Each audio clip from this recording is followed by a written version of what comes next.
Hello everyone, எல்லாரும் எப்படி இருக்கிறீங்கள்? இன்னும் ஒரு இன்ட்ரெஸ்டிங்கான வீடியோ ஒன்றில் உங்கள் எல்லாரையும் சந்திப்பதில் மிக்க சந்தோஷம்.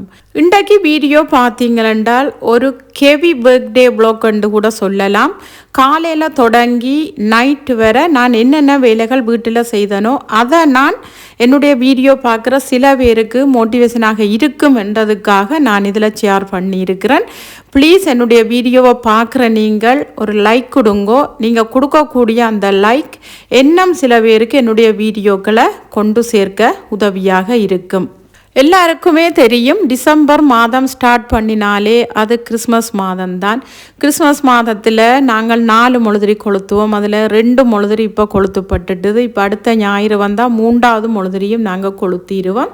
இங்கெல்லாம் பார்த்தீங்கன்னா இது கிறிஸ்மஸ் கலண்டர். இன்றைக்கு 12ஆம் தேதி. அப்போ அந்த 12ஆம் தேதியையும் மாற்றி வச்சிட்டேன்.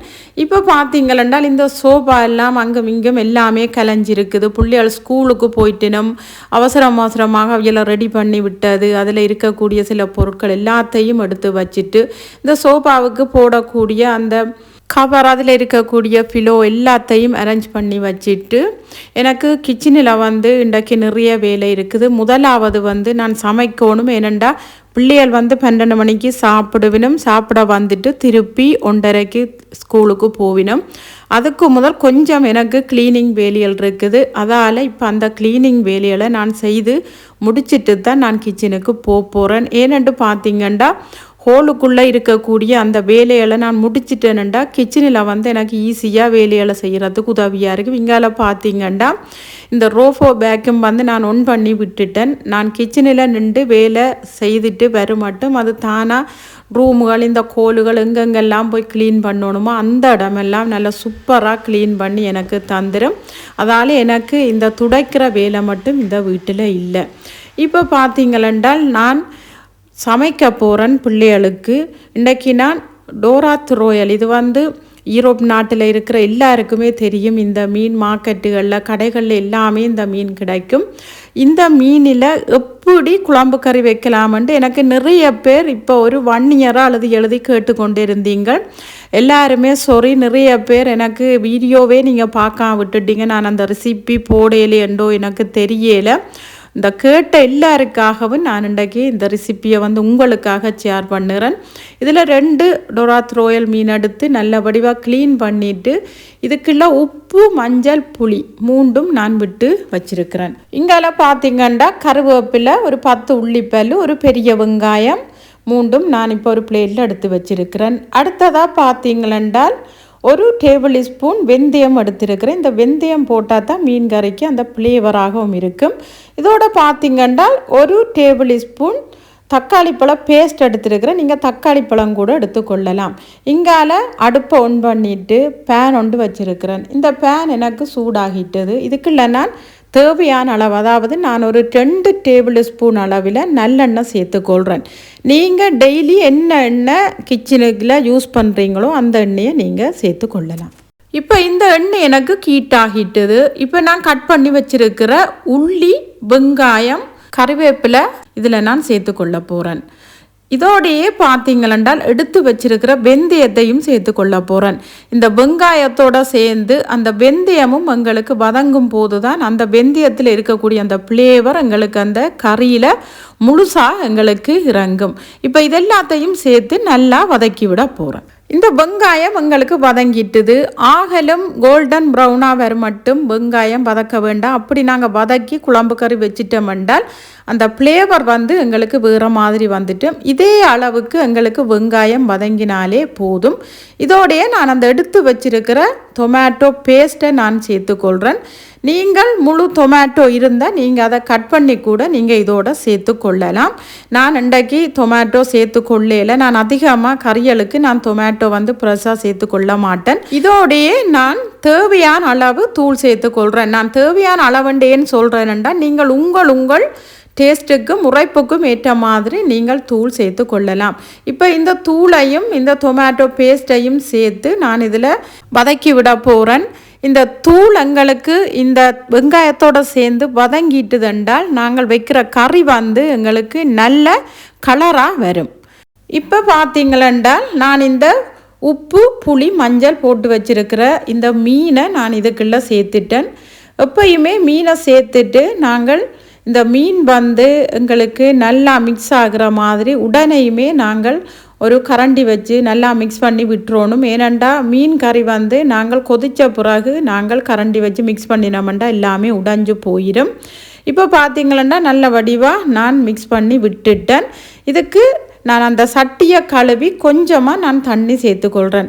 உங்களுக்கு வந்து இன்னும் நிறைய குழம்பாக வேணுமென்றால் உங்களோட விருப்பத்துக்கு ஏற்ற மாதிரி நீங்கள் எல்லா இன்க்ரீடியன்ஸையும் வந்து இன்க்ரீஸ் பண்ணிவிட்டு நீங்கள் அதுக்கேற்ற மாதிரி தண்ணி சேர்த்துக்கொள்ளலாம். நான் வந்து எவ்வளவு எனக்கு தேவையோ நான் அதுக்கேற்ற மாதிரி தான் நான் இந்த கறி இன்றைக்கு வைக்க போகிறேன். ஓகே, இப்போ நான் தண்ணியையும் சேர்த்து நல்லா மிக்ஸ் பண்ணி விட்டுட்டேன். இப்போ ஒரு மூடி போட்டு நான் இதை மூடி விட போகிறேன். ஒரு 10 நிமிஷம் இந்த டிஸ்டர்ப் பண்ணாமல் அப்படியே விட போகிறேன். ஓகே, இப்போ பார்ப்போம் எங்களுடைய மீன் கறி எப்படி வந்திருக்கண்டு திறந்து பார்ப்போம். ஓகே பாருங்க, நல்லா கொதிச்சு கொண்டிருக்கு. அந்த ஃப்ளேவரும் சூப்பராக இருக்குது. இந்த ஸ்டேஜில் வந்து நாங்கள் உப்பு புளி பார்க்க வேணும். ஏன்னா இந்த ஸ்டேஜில் உப்பு புளி பார்த்தோம்னா தான் எங்களுக்கு நாங்கள் அதை விடுறதுக்கு எங்களுக்கு ஏற்ற மாதிரி இருக்கும். இப்போ பார்த்தீங்களென்றால் மெதுவாக ஒரு கரண்டியை வச்சு மிக்ஸ் பண்ணிவிட்டு உப்பு புளி பார்ப்போம். எனக்கு உப்பு புளியெல்லாம் சூப்பராக வந்திருக்குது. இப்போ அடுத்ததாக பார்த்தீங்களென்றால் ஒரு 1/4 கப் தேங்காய்பால் நான் விட்டுக்கொள்கிறேன்.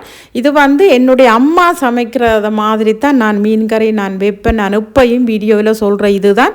அதால் நான் கொஞ்சமாக தேங்காய்பால் சேர்த்துக்கொள்கிறேன். நீங்கள் விருப்பப்பட்டால் சேர்த்துக்கொள்ளலாம், இல்லையென்றா நீங்கள் அதை ஸ்கிப் பண்ணி கொள்ளலாம். ஏனென்றால் நாங்கள் வந்து இந்த டொமேட்டோ பேஸ்ட்டு போடுறபடியாக கறி வந்து எங்களுக்கு திக்காகத்தான் இருக்கும். இப்போ இதையும் வந்து மெதுவாக நான் மிக்ஸ் பண்ணி விடுறேன். மிக்ஸ் பண்ணி போட்டு ஒரு 5 நிமிடம் இப்படியே விட்டுட்டு இந்த கறி எப்படி வந்திருக்குன்னு நான் உங்களுக்கு காட்டுறேன். இப்போ பாருங்க, இந்த கறியெல்லாம் எனக்கு வத்தி வந்துட்டுது. ஆனால் நாங்கள் இந்த ஸ்டேஜில் இறக்கினா தான் இந்த கறி ஆறும் போது எங்களுக்கு இன்னும் கொஞ்சம் ட்ரை ஆகின மாதிரி வந்துடும். இப்போ கொஞ்சமாக இந்த ஃப்ளேவருக்காகவும் அந்த அழகுக்காகவும் கருவேப்பிலையை நான் மேலே போட்டு விட்டுட்டேன். இது கட்டாயம் போடணுமெண்டில்லை, நான் வீடியோஸுக்கு இது போட்டோக்கு வடிவாக இருக்குமென்று தான் நான் போட்டிருக்கிறேன். ஆல்ரெடி நாங்கள் சேர்த்துட்டோம். ஓகே, இங்கே பாருங்க, நான் சொன்ன மாதிரி இந்த கறி ஆறின பிறகு நான் இதை எடுத்திருக்கிறேன். எவ்வளவுத்துக்கு இந்த கறி வந்திருக்கண்டு பாருங்கோ.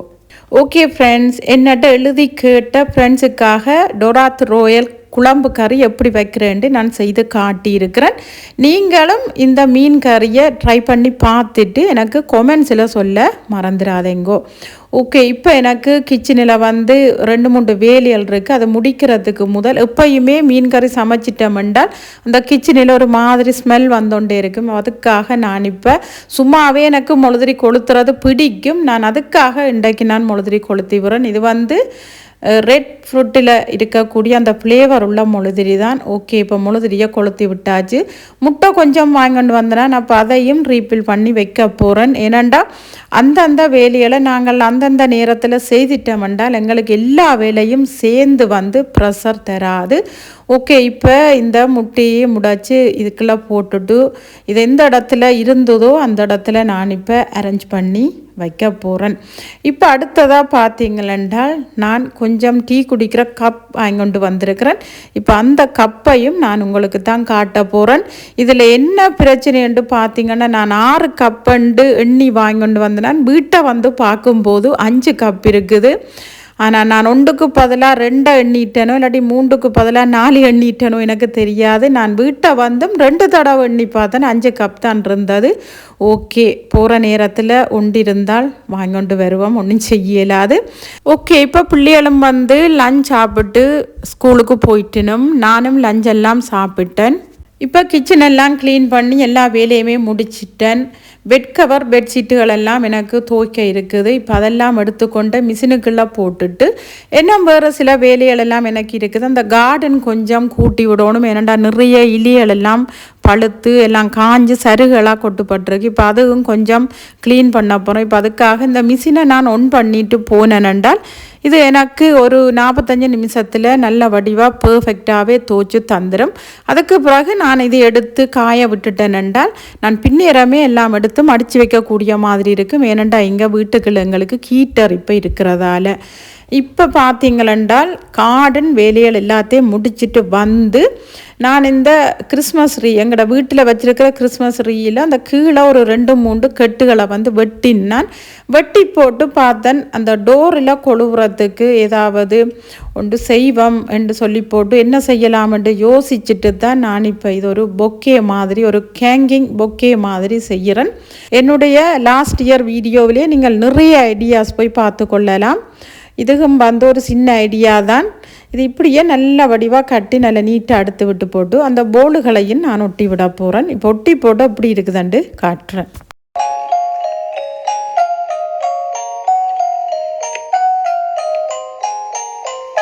வாவ், சூப்பராக இருக்குது. உண்மையில் பார்க்கும்போது எனக்கே அழகாக இருக்குது. உங்களுக்கு பிடிச்சிருக்குமென்று நினைக்கிறேன். இப்போ இந்த பொக்கையை கொண்டு வந்து நான் பாத்ரூம் டோரில் கேங் பண்ணி விட்டுருக்கிறேன். உண்மையில் பார்க்கும்போது இது அழகாகத்தான் இருக்குது. ஏனெண்டா இது எம்டியாக இருந்த இடம் இப்போ பார்க்கும்போது அழகாக இருக்குது. ஓகே, இப்போ பார்த்தீங்கன்னா பிள்ளைகளும் வந்து ஸ்கூலால் வந்துட்டுனும் டைம் வந்து இப்போ சரியாக 4:30. இங்கே வந்து இப்போ விண்டர் டைம்ன்றதால் ஏர்லியாகவே எங்களுக்கு இரவு மாதிரி ஆகிரும். இங்கே ரோட் எல்லாமே லைட் போட்டிருக்குது, உங்களுக்கு பார்க்கவே தெரியுது. இது வந்து இங்கே இருக்கிற ஆக்களுக்கு இல்லை, இது வந்து நிறைய இடத்துல வந்து நீங்கள் என்னுடைய வீடியோ பார்க்குறீங்க. நான் அவர்களுக்காகத்தான் இதை நான் சொல்லி ஷேர் பண்ணி இருக்கிறேன். இங்கே இருக்கிற ஆக்கள் யாருமே தப்பாக நீங்கள் கமெண்ட்ஸ் பண்ண வேண்டாம். ஓகே, இப்போ பார்த்தீங்கன்னா நாங்கள் இதில் ட்ராம் வரப்போது இந்த ட்ராமில் ஏறி போனோம்னால் ஒரு 2 நிமிடம் தான் அடுத்த ஸ்டாப். அதில் இறங்கித்தான் அந்த வீலுக்குள்ளே சிரோனா வந்து வெளியே டான்ஸுக்கு போகிறது. மகன் வந்து பார்த்தீங்களென்றால் அவர் வந்து ஒரு 5 ஸ்டாப் தள்ளி அவர் பாஸ்கெட் பால் கிளப்புக்கு போகிறார். இப்போ பார்த்தீங்கன்னா சிரோனாண்ட பலே டான்ஸ் முடிஞ்சது. அந்த வீலுக்குள்ளே கடைகளுக்கு கொஞ்சம் போக வேண்டியிருந்தது. இப்போ அங்கே தான் நானும் சிரோனாம் இப்போ வந்திருக்கிறோம். இங்கே வந்து பார்க்கும்போது அவ்வளவு அழகாகவும் பிரமாண்டமாகவும் இருந்தது. நல்ல பெரிய பெரிய அந்த பொம்மைகள் எல்லாம் வச்சு நிறைய லைட்டுகள் எல்லாம் போட்டிருந்தது. இப்போ நாங்கள் இதில் கொஞ்சம் திங்ஸுகள் இந்த கடையில் வந்து என்ன இருக்குதுன்னு காட்ட முடியாது. ஏனண்டா இங்கே வந்து இப்போ கிறிஸ்மஸ் டைம்ன்றதால நிறைய க்ரௌட் இருக்கிறபடியாக எல்லா இடமும் வீடியோ எடுக்கிறதுக்கு அலோவ் பண்ண மாட்டாங்க. ஓகே, நான் என்னென்ன பொருட்கள் வாங்கியிருக்கிறேன்னு சொல்லி நான் வீட்டுக்கு போன உடனே உங்களுக்கு காட்டுறேன். இப்போ வீட்டுக்கு வந்து டீ எல்லாம் குடிச்சிட்டோம். இப்போ பார்த்தீங்களென்றால் இது வந்து ஹேண்ட் சோப் தான் வேண்டியிருக்கிறேன். அது வந்து கிறிஸ்மஸ் ட்ரீன்ற அந்த வடிவமைப்பில் நல்ல க்யூட்டாக இருந்தது. இது வந்து ஒரு இன்டோர் பிளான்ட் வைக்கிறதுக்கு சாண்டா பொட்ஸ் மாதிரி ஒன்று வாங்கியிருக்கிறேன். இது வந்து அந்த சோலரில் பென் குயின் அந்த ஒரு அழகான லைட் ஒன்று வாங்கியிருக்கிறேன். அடுத்ததாக பார்த்தீங்கன்னா இது ஒரு சாண்டா க்ளோஸ் ஒரு பேக் தான், இந்த சாக்லேட் அதில் வைக்கக்கூடிய மாதிரி. அடுத்தது பார்த்தீங்களென்றால் ஒரு சொக்ஸ் ஒன்று தான் வாங்கியிருக்கிறேன். அடுத்ததான் ஒரு மொழுதிரி கோல்டரும் ரெட்டும் கோல்டும் கலந்த மாதிரி மொழுதிரி வாங்கியிருக்கிறேன். அடுத்தது பார்த்தீங்கன்னா ஒரு 2 பொருள் அவ்வளோ ஒரு க்யூட்டான பொருள். இது வந்து ஜிஞ்சர் பிரெட் குக்கி சேர்ந்த மாதிரி 2 கப் வாங்கியிருக்கிறேன். அவ்வளோ ஒரு க்யூட்டாக இருந்தது. இதோட பார்த்தீங்களென்றால் ஒரு சூப்பரான ஜிஞ்சர் பிரெட் கவுஸ் தான் வாங்கியிருக்கிறேன். இது வந்து நாங்கள் சுகரோ அல்லது தேயிலையோ அல்லது உப்போ என்னென்றாலும் கிச்சனுக்குள்ளே நாங்கள் இதை வச்சு யூஸ் பண்ணலாம். இந்த கிறிஸ்மஸ் டைமில் மட்டும் உண்மையில் நல்ல ஒரு க்யூட்டாகவும் அதை விட இந்த விலையும் வந்து அவ்வளோ ஒரு மலிவாகவும் எனக்கு கிடைச்சபடியாக இப்போ நான் இதையும் வாங்கிட்டு வந்துட்டேன். ஓகே, இவ்வளவும் தான் நான் இன்றைக்கு கடையில் வாங்கின பொருட்கள். அடுத்ததாக பார்த்தீங்களென்றால் நான் ஒரு 20 வயசு பர்த்டே கேக் கொண்டு செய்திருக்கிறேன். உண்மையிலே இந்த கேக்கின் கலரும் அந்த ப்ளூவுக்கும் கோல்டுக்கும் அவ்வளோ ஒரு சூப்பராக இருக்குது. இந்த கேக் வந்து நான் செய்திருக்கிறேன் ஓர்டருக்கு. இதையும் நான் உங்களோட ஷேர் பண்ணணுமென்றதுக்காக நான் இது டீட்டெயில்டாக இதுக்குமே நான் இதில் ஷேர் பண்ணல. என்னென்னா வீடியோ லென்த் ஆயிரும். விருப்பப்பட்டால் வேறு வீடியோக்களில் நான் எப்படி இந்த கேக் வந்து பவுண்டன் போடுறது இப்படியெல்லாம் செய்கிறது என்ன மாதிரி ஐடியாண்டு நான் அதை ஷேர் பண்ணுறேன். ஓகே, இப்போ இங்கால பார்த்தீங்களென்றால் நான் மத்தியானம் தோச்சு போட்ட உடுப்புகள் எல்லாமே காஞ்சிட்டது. அதால் நான் எடுத்தெல்லாம் பெட்டில் போட்டுட்டு போனான். பெட்டில் இருக்கிற உடுப்புகள் எல்லாத்தையும் நான் மடித்து விட போகிறேன். இப்போ வந்து நான் பிள்ளைகளின் உடுப்பு எங்களோட உடுப்புகள் எல்லாம் இருக்குது. நான் மடிச்சிட்டு அவரவர் உடுப்புகளை நான் வச்சிருவேன். அவியலே வந்து தங்களோட உடுப்புகளை எடுத்து தாங்களே கொண்டு அரேஞ்ச் பண்ணிடுவினோம்.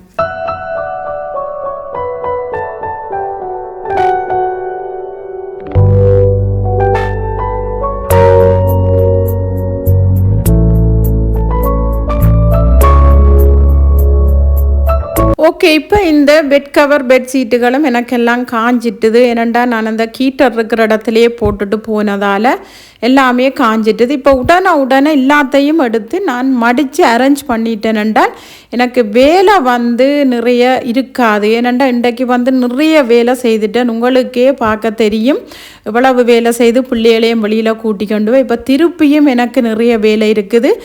எப்பயுமே நாங்கள் இதுக்கு முதல் நான் கூட இதை செய்திருக்கிறேன். உடுப்போலை எடுத்து நான் மடித்து வைக்க மாட்டேன். எடுத்துக்கொண்டே அந்த வைக்கிற கூடையோடையே நான் அப்படியே வச்சு விட்டுருவேன். ஆனால் நாளும் போய்கொண்டே இருக்கும். வேறு வேலைகளும் செய்தோன்றிருக்கிறாள். அதை மடிக்கிறதுக்கே எனக்கு டைமே கிடைக்காது. நான் அதுக்கு பிறகு தான் சில வேலைகளை டைமை மேனேஜ் பண்ணி நான் செய்ய தொடங்கினதே. இந்த உடுப்புகளெல்லாம் மடிக்கிறதுக்கு மிஞ்சி போனால் ஒரு 10 நிமிடமே எங்களுக்கு கூட தான் சொல்லலாம். அப்பப்போ நாங்கள் சூட்டோட இந்த வேலைகளை செய்து முடிச்சிட்டோம்னால் எங்களுக்கு வேலை எப்பையும் பெண்டிங்லேயே இருக்காது. இது ஒரு டிப்ஸாகவே நான் உங்களுக்கு ஷேர் பண்ணுறேன். வீட்டு வேலைகளை வேலைக்கு போகிறவர்களாக இருந்தாலும் சரி அல்லது வீட்டில் இருக்கிறவர்களாக இருந்தாலும் சரி, இதே போல் நாங்கள் சில வேலைகளை உடனே செய்திட்டோம்னால் எங்களுக்கு இந்த வேலையை சேர்த்து வைக்க வேண்டிய தேவையும் இருக்காது. எங்களுடைய நேரத்தையும் மிச்சப்படுத்தலாம், வேலையையும் குறைச்சு கொள்ளலாம். ஓகே, இப்போ எல்லா வேலையும் முடிச்சு டைம் பார்த்தீங்களென்றால் 8:30 ஆயிட்டுது. இப்போ பிள்ளைகளுக்கு நான் சாப்பாடு கொடுக்கணும். எனக்கு வேறு வேலைகளும் இருக்குது. இன்றைக்கு அவைய தாக்கோஸ் வேணுமென்று கேட்டுனா இப்போ இந்த தாக்கோஸ் நான் வீட்டிலேயே செய்து அவைக்கு கொடுத்துட்டேன். இப்போ பிள்ளைகள் படுத்துட்டினுமென்றால் நாளைக்கு அவைக்கு விடிய ஸ்கூல் இருக்குது. இப்போ இங்கெல்லாம் பார்த்தீங்களென்றால் நான் குக்கி செய்ய போகிறேன். ஒரு 2-3 பிரைட்டியில் நான் குக்கி செய்யலாம்ன்ட்டு. ஏனென்றால் இது ஒரு 2-3 வருஷமாக நான் இந்த கிறிஸ்மஸ் குக்கி செய்து சின்ன பிள்ளைகளுக்கு, அதாவது தெரிஞ்ச ஆக்களுக்கு, சின்ன பிள்ளைகள் இருக்கிற வீடுகளுக்கு கொடுக்கணுமெண்டு நான் ஆசைப்பட்டேன்னா லாஸ்ட் இயரும் செய்யணுமெண்டு நினச்சேன்னா நான் செய்ய முடியலை. அதால் இப்போ பார்த்தீங்கன்னா நான் சுகர் குக்கி தான் செய்தோன்றிருக்கிறேன். இந்த குக்கி ரெசிபி எதுக்குமே நான் இதில் டீட்டெயில்டாக நான் ஷேர் பண்ணல. விருப்பப்பட்ட யாரும் கொமெண்ட்ஸில் எனக்கு எழுதுங்க. நான் அதுக்கு பிறகு ரெசிப்பியாக ஷேர் பண்ணியிருக்கிறேன். என்னுடைய ரெசிபி சேனலில் நீங்கள் போய் செக் பண்ணி பாருங்க. Madhan Rajini cooking channel. அதில் நிறைய வெரைட்டியான குக்கீஸ் எல்லாம் நான் அதில் ரெசிப்பியாக ஷேர் பண்ணியிருக்கிறேன். நீங்கள் உங்களுக்கு விருப்பப்பட்டால் அதில் போய் செக் பண்ணி பார்த்து கொள்ளலாம். ஓகே, இப்போ பார்த்தீங்களென்றால் இந்த குக்கி டோ ரெடி ஆகிட்டுது. இப்போ நல்லா ரோல் பண்ணி விட்டுட்டேன். ரோல் பண்ணி விட்டுட்டு நான் இந்த குக்கி கட்டரால் தான் நல்லா கட் பண்ணி விட போகிறேன். இந்த குக்கி கட்டர் பார்த்தீங்களென்றால் எல்லாமே அந்த கிறிஸ்மஸ் டீம் தான். இப்போ எல்லா குக்கியையும் நான் கட் பண்ணி எடுக்க போகிறேன்.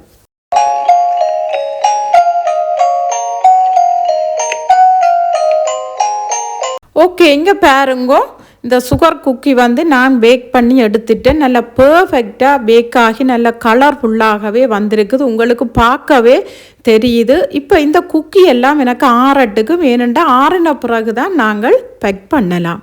இப்போ அடுத்ததாக பார்த்தீங்கன்னா நான் பீனட் குக்கி தான் செய்திருக்கிறேன். இப்போ எல்லாமே பிளாட்டாக தட்டி பேக் பண்ணி எடுத்துட்டேன். இப்போ நான் இதை கட் பண்ணி விட போகிறேன். ஏனெண்டா கட் பண்ணி வச்சிட்டோம்னால் இது நல்லா கிறிஸ்பியாக வந்துடும். நாங்கள் கிறிஸ்பியாக வந்த பிறகு இந்த குக்கியை கட் பண்ண முடியாது. ஏனெண்டா குக்கி எல்லாமே உடைஞ்சிடும். இந்த குக்கி பார்க்கும்போது எங்களுக்கு நல்ல ஒரு கிரன்ச்சியாக வராத மாதிரி தான் இருக்கும். ஆனால் கட் பண்ணி வச்ச பிறகு பார்க்கும்போது நல்ல கிரன்ச்சியாக எங்களுக்கு இது இருக்கும். அதை விட இது ஈஸியான மெதட்டும் கூட. நேரமும் இங்கே இப்போ 10 மணி ஆயிட்டுது. கிச்சனில் நான் லைட்டை போட்டுட்டு வேலை செய்தால் பிள்ளைகள் விடிய ஸ்கூலுக்கு போகணும். இப்போ அதுக்காக பார்த்தீங்களா அந்த பீனட் குக்கியையும் கட் பண்ணி வச்சுட்டேன். இப்போ அதுக்கும் எனக்கு ஆறட்டுக்கும் ஜிஞ்சர் பிரெட் குக்கியும் ரெடி ஆகிட்டுது. இப்போ இந்த பேக்கிங் செய்த கொஞ்சம் போலுகள் எல்லாம் இருக்குது. அதை நான் உடனேயும் வாஷ் பண்ணி தண்ணி வடிய விட போகிறேன். காலையில் நான் அதை எடுத்து அரேஞ்ச் பண்ணுறதுக்கு எனக்கு ஈஸியாக இருக்கும். ஓகே, இப்போ எல்லா போலுகளும் வாஷ் பண்ணி கிச்சன் எல்லாம் க்ளீன் பண்ணி எல்லாமே பெர்ஃபெக்டாகவே வச்சுட்டேன். இந்த குக்கியும் வந்து எனக்கு நல்லா ஆறி வந்துட்டுது. இப்போ நான் இதை பேக் பண்ண போகிறேன். ஒரு 10 பேக் பண்ணலாமென்று தான் நான் இது இன்டர்நெட்டில் தான் நான் கமாண்ட் பண்ணி எடுத்திருக்கிறேன். இது வந்து ஒரு சிப்லாக் பைக் மாதிரி தான் இருக்குது. இப்போ 3 விதமான cookie, gingerbread cookie, peanut cookie, sugar cookie, இந்த 3 குக்கியும் நான் இதே போல் பேக்கில் போட்டு எல்லாமே பேக் பண்ணி முடிச்சிட்டேன். நான் இந்த குக்கி மட்டும் இல்லை, நான் கிறிஸ்மஸ் ரிச் கேக்கோடு சேர்த்து தான் நான் இது கொடுக்க போகிறேன். எனக்கு இங்கே கிந்து ஃப்ரெண்ட்ஸுகளும் இருக்கணும். இப்போ அவைகளுக்கும் பிள்ளைகள் இருக்கிறபடியால் நாங்கள் இப்படி கொடுக்கும்போது அவர்களுக்கும் ஒரு சந்தோஷமாக இருக்கும், என்னுடைய பிள்ளைகளுக்கும் இது ஒரு சந்தோஷமாக இருக்கும். அதை விட எனக்கு என்னுடைய வீட்டுக்கு மேலே வந்து 3 ஃபேமிலி இருக்குது. இப்போ அந்த ஃபேமிலிக்கும் சேர்த்து தான் நான் இது செய்திருக்கிறேன். ஓகே, இங்கே பாருங்க, எல்லாமே நல்லா பெர்ஃபெக்டாக எல்லாமே பேக் பண்ணி முடிச்சிட்டேன். இது எப்படி இருக்குதுன்ட்டு பாருங்க. இந்த கிறிஸ்மஸ் அந்த பேக்குக்குள்ள அந்த குக்கி போட்டு வச்சிருக்கிறது உண்மையில அந்த குக்கின்ற கலர் வந்து அவ்வளவுத்துக்கு நல்ல சூப்பராகவும் நல்ல கலர்ஃபுல்லாக. அதை விட ஒன்று பார்த்தீங்களென்றால் இந்த குக்கின்ற டேஸ்ட் வந்து அவ்வளவுத்துக்கு அல்டிமேட்டாக இருந்தது. உண்மையில் ஒரு நல்ல ஒரு ஃப்ளேவர்ஃபுல்லான நல்ல ஒரு சூப்பரான குக்கியாக வந்து நான் இதை ரெடி பண்ணி எடுத்திருக்கிறேன். இதுன்ற ரெசிபி உங்களுக்கு தேவைப்பட்டால் நான் கட்டாயம் ஷேர் பண்ணுறேன். ஓகே ஃப்ரெண்ட்ஸ், இந்த வீடியோ ஏதோ ஒரு விதத்தில் உங்களுக்கு யூஸ்ஃபுல்லாக இருந்திருக்குமென்னு நினைக்கிறேன். அப்படி இந்த வீடியோ உங்களுக்கு பிடிச்சிருந்தா வீடியோவுக்கு ஒரு லைக் கொடுங்க, உங்கள் ஃப்ரெண்ட்ஸ் அண்ட் ஃபேமிலி கூட ஷேர் பண்ணுங்க, சேனலை சப்ஸ்கிரைப் பண்ணி சப்போர்ட் பண்ணுங்கள் ஃப்ரெண்ட்ஸ். இது போல் இன்னும் ஒரு இன்ட்ரெஸ்டிங்கான வீடியோ ஒன்றில் உங்கள் எல்லாரையும் சந்திக்கும் வரை டேக் கேர், பை.